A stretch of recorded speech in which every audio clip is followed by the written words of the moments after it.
Et si la personne que tu essayais d'oublier revenait avec une toute autre énergie? Écoute bien, parce que c'est ce que j'ai dans cette lecture.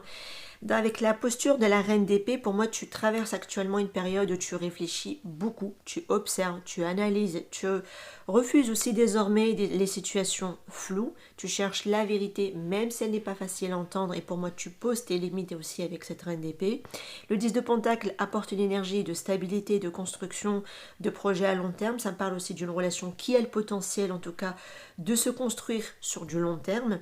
Et la carte jugement, pour moi, c'est une situation qui connaît un réveil.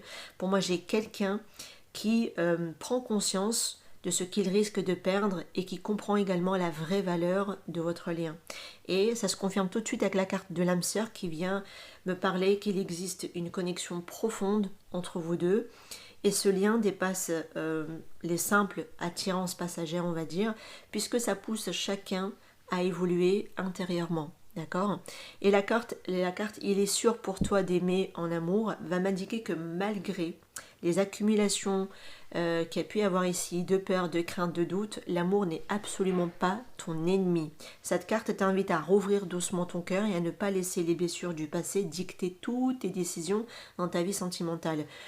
On voit qu'il y a encore tout de même des préoccupations qui sont relativement assez présentes. J'ai quelqu'un qui réfléchit énormément à cette situation. J'ai des émotions qui existent, mais elles sont beaucoup accompagnées de questionnements, d'inquiétudes. Et puis j'ai aussi quelqu'un qui renaît après une période douloureuse. On voit bien que ça montre que quelqu'un se reconstruit suite à ça.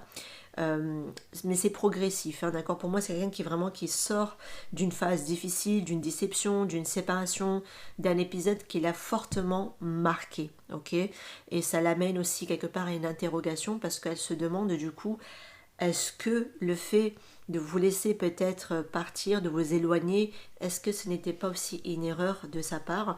Parce que cette énergie va me parler de regret, de remise en question, d'un doute qui devient de plus en plus difficile à ignorer pour cette personne, d'accord? Avec le mot fiabilité, ça montre cependant qu'il y a quand même une volonté chez cette personne de vouloir faire les choses sérieusement. Quelqu'un pour moi ici cherche à devenir plus stable, plus cohérent, plus digne de confiance qu'auparavant, d'accord.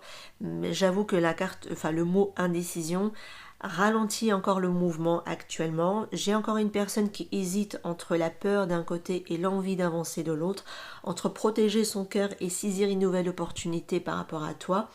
J'ai des prises de conscience qui sont en train d'émerger, même si tout n'est pas encore totalement décidé, c'est en chemin. Alors dis-moi en commentaire si ce message a résonné avec toi et abonne-toi à la chaîne pour découvrir les prochains tirages.